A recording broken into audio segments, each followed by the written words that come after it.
Okay, and I've resolved selecting the issues and evaluating them. We had a league fail there, a games fail here, which is no big deal. It was a card that he put the issue out there. He had the bonus card for it, but games is so worthless that when he has to discard a card on an issue that he can't win, the game's issue went there. Now, of course, that cost him. It was the Aristocrats, I believe, who played it out there on that. Interesting thing, I have a damaged piece. I think that's kind of cool. But one of my Strategos is not properly formed. Anyway, I just noticed that. I think I had noticed it when I first unpacked the game. I was looking at it. I was like, wow, one of my pieces is messed up. That's interesting. That happens sometimes with the wooden bits. Okay, so let's take a quick look at who won the assembly. Nobody used their faction leaders. Here he's got 2, 3, 4. 1, 2, 3, 4. He's up by 3, which means the Aegeid continue to increase their rise. And the assembly goes in their direction for what that matters. And they will have control of the government with this fairly easy option available. On the other side, over here, it looks like the demagogues are taking over again. 2, 3, 4, 7. 1, 2, 3, 4, 5. So they get a 2-point benefit, which is not that big a deal. Hey, the zero-sum game is broken. It's not really a zero-sum game, but anyway. We take a look at the honors. This is not too important at this moment, but like it actually takes effect later that I'd calculate this, but that's where we're going to be. And now I deal out the hand of pieces. Now, with the chits place, nobody owes anybody anything. There's some specialization going on. So, for example, this guy's got a couple of diplomatic issues. This guy has a couple of league issues. Same over here. He's got a couple of diplomatic issues. He has both the league issues that they have as well, which means we kind of know, their specializations mean that we know a little bit more about what they're placing. So if it's one of his pieces being placed, this guy knows that it's not a diplomatic issue, that it might be a league issue in that important space. Will I be able to process that and understand it properly? No, I don't do that. Which means we end up without the appropriate, level of understanding when we're assigning, our plans for the turn. It just doesn't work. Of course, I never remember to use this fucker either, so we got problems when I'm gotta pay attention to too many things. Which is why the bots, the game's complex enough without the bots, and then you throw this layer of the bots on. Churchill was a simple game comparatively, with its simple linear tracks and everything. This one's got a lot more going on in it, and I like that, but it does make it harder to play. Is that this shows in terms of videoing it, and it's a similar issue with CDGs, and even more so with Euros and the coin series and other games that take less of a traditional map view of what's going on. Well, the selection of these placements is really important. And unless I'm going into significant discussion of that, which would be basically watching every move of the game and reporting on it in detail, and that's one of the things with the more modern designs, is that they're all about, and this goes back even to like victory games with Vietnam and Korean War. Even if there's really very little way to abstract away the detailed play-by-play below. I don't want to go into that. that makes my play experience miserable.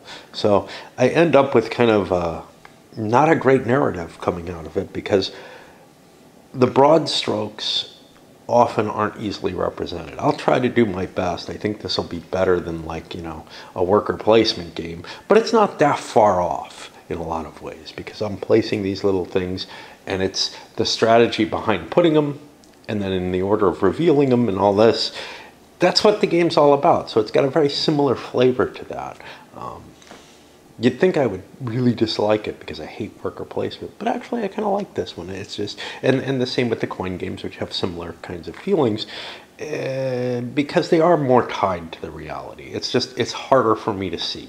And that's really why it's harder for me to see, is because the focus is on the tiny little individual actions that we're each taking, and then how those play out, rather than on sort of broad strokes of movement. Maybe with more familiarity with these types of games, it would be easier to see that, but so far it hasn't happened for me. I'm going to start things off by taking the important strategic location of the Isthmus of Corinth, which puts them in a better position for attacking Athens, raiding it, etc. It also opens the route up here so they don't have to worry about positionings. Pulling out the rest of that cycle, Sparta built a base here. Athens started doing some diplomacy on Sicily, building up the treachery markers. They were almost there this time. They could quite possibly end up gaining the Sicilian grain, which makes the threat here to be less. And through, the only thing I really remember of any importance, Athens built a base here with a league action. There was an oracle which killed off the navy at the Hellespont, giving him yet another honor. Honor is such an important thing for the Spartans at this point. They're not necessarily, they're possibly going to win the game if they can put the threat on things. It doesn't look like Athens is anywhere near, which means this guy's not really in favor of the game winning unless he can gain a lot of honor. Had the oracle been his, he would have taken 3 honor, saying, I would rather get the importance, but in this case. A military action in Macedonia was turned up by his ally, unfortunately. He might not have done that if I could remember, but that ended up just blowing a strategos, because there's really nothing of use I can do moving there. It was probably a mistake to even put that there. It's out in a land theater. I don't have the troops. It's just not doing it. The ability to build troops is maybe here, maybe there, but it's here, I believe.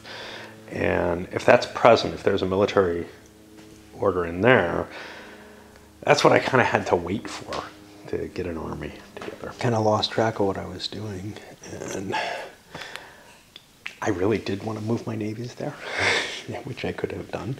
However, I failed to understand what the situation is. This is the place I want. I ended up building my base there, but now that base is vulnerable if the Spartans have a military action at the bottom there, which they probably do. Worse than that, it was actually a diplomatic action, and they were able to spend 3 strategos and grab control of that base. I don't know whether or not that qualifies. This question came up when we played opposed to the card, and I'll have to scan through the book, but the card says you have to build or convert a base. It doesn't say it has to last till the end of the turn. So technically, both of these have succeeded by the card. But I seem to remember that we were able to find something that said it has to last, which will raise a question. Okay, so Sparta ended up getting their treachery back there. I still don't know the answer to this. Not a lot else happened, though. A little bit of jerking around, basically. That's what the game's all about, right? I mean, you know, it's these little tiny atomic actions that don't, you know, they match together to make your strategy or whatever, but they don't really, they don't come together to a cohesive narrative for me. That's all. Luckily, there aren't a lot of different Will of the Assembly cards, so there is actually a rule in here. I was really terrified that this wouldn't be that this wouldn't specify, and that the only place I might find the answer is in the playbook. My answer to that would be, screw it, I'll go with the writing on the card, even though I vaguely remembered that we would get penalized for losing that base. This was just a screw up where, had I moved those military in there, we wouldn't have been damaged by this, but I'm not going to give anything back. So each faction gains 5 honor for the Spartans. You know, they may have just won. We'll see how this works out. And each faction loses 5 here. 1, 2, 3, 4, 5. Because there's an automatic victory for exceeding the honor of your opponents by enough. And then also the Spartans are going to get their strategos back, which, this in and of itself might give them the win as well. Neither of these have enough strategos to score a victory point. And what that means is this guy should have been trying to foil this. But again, it's hard to keep your eye on the ball in this game. The ball keeps bouncing out of my way. So let's see. Did we get an honor automatic victory? The controlling faction is the Aegeans. They managed to get that. So there's a possibility. Let's see. They have 3 times the honor on any faction on the other side. They do. And they have more honor with his compatriot than the other side. So actually, it doesn't even matter. You don't have to have the most honor on your side. You just have to be the controlling faction when this happens. Could it have happened last turn? Maybe. Maybe I didn't count, and maybe I didn't pay attention. Maybe the game was over last turn, and I fucked that up. But it's over now. And, honestly, I just don't think that this is a lot of fun solo. It was, it's hard for me to tell. When I play a game opposed, I can't tell if I'm going to enjoy something solo. If I play it solo, I can usually tell if I'm going to enjoy it opposed. Every now and then there's been a game that I liked opposed that, was different enough, or that I liked, that I did not like solo, but when it came down to an opposed play, I liked it enough that, I would want to play it again. But I probably made a mistake in buying this simply because,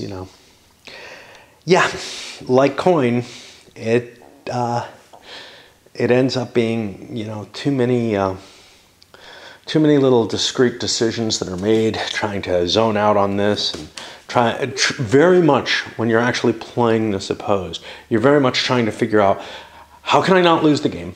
That's, one of the coin things that happens, right? You're always looking at the chart. Ooh, somebody's going to win this turn. I better do something about it. And trying to keep together what your strategy is. Here it's made harder by the hidden pieces. That's a big barrier for me. Churchill does not have the same issues, but Churchill has a simplicity that I find makes it less interesting. More of the game's about the negotiation mechanism. This one seemed to take it away from that negotiation mechanism, and that made it more exciting to me and made it so that, I wanted to look at it again. But, it just doesn't, it just doesn't cut it for me. And as to the bots, I just can't see them being an exciting,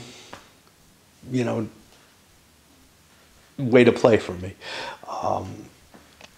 If I have to solo something where I have to learn a moderately complex additional rule set to run the game, and what am I getting out of it? I don't know. A puzzle when it comes down to it.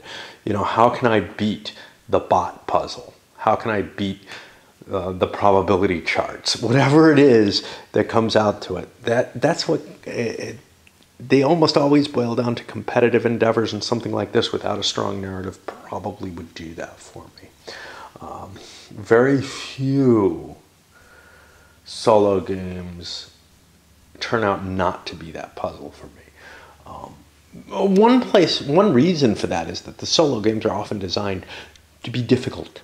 So like if you look at the States of Siege games, I think they're cool and they actually show a nice narrative, but they're designed to be so hard that I can't just kind of play it lightly. Race for the Galactic Empire, or whatever it was, Struggle for the Galactic Empire.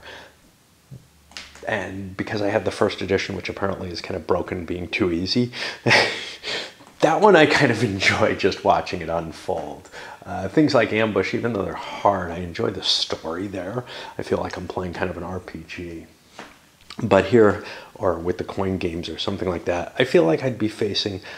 Now, I haven't tried the bots in any of them, but not even in Labyrinth or anything else. But I just feel like I'd be facing this puzzle-type situation. And the ones that are truly almost pure story, you know, the B-17 bomber, the, I can't remember the submarine one that I got from Consim Publishing. Those...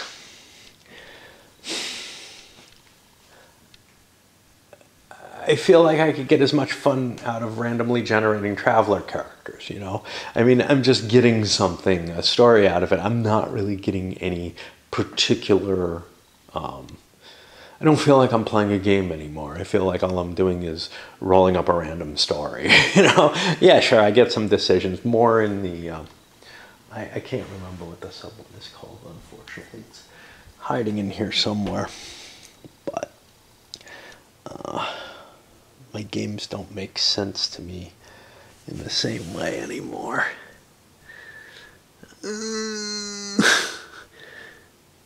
Mainly because I gotta hurt to look for them. But anyway, I'm sure it's not Silent Death. That's another one. But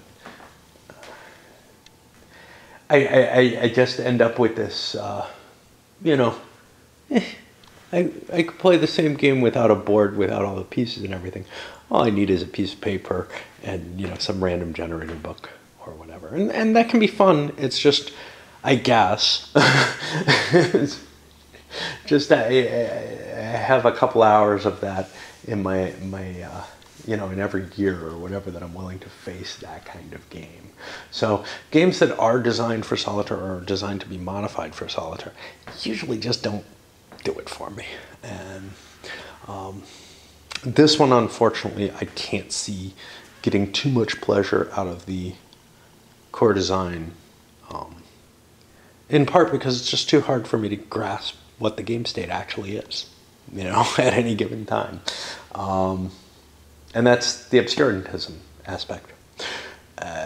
That seems to be a part of modern games, is to make it difficult to perceive the game state, because if you can see the game state, your decisions become more obvious. If you could see all the counters that are up, your decisions would be pretty damn easy in this.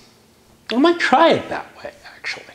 It might be a more interesting game for me, just because I wouldn't be basing it on this, you know, hidden bluffing information that's tough to deal with in a solo game. Anyway, I'll send this up. Probably won't see much more in the way of solo play on this, though.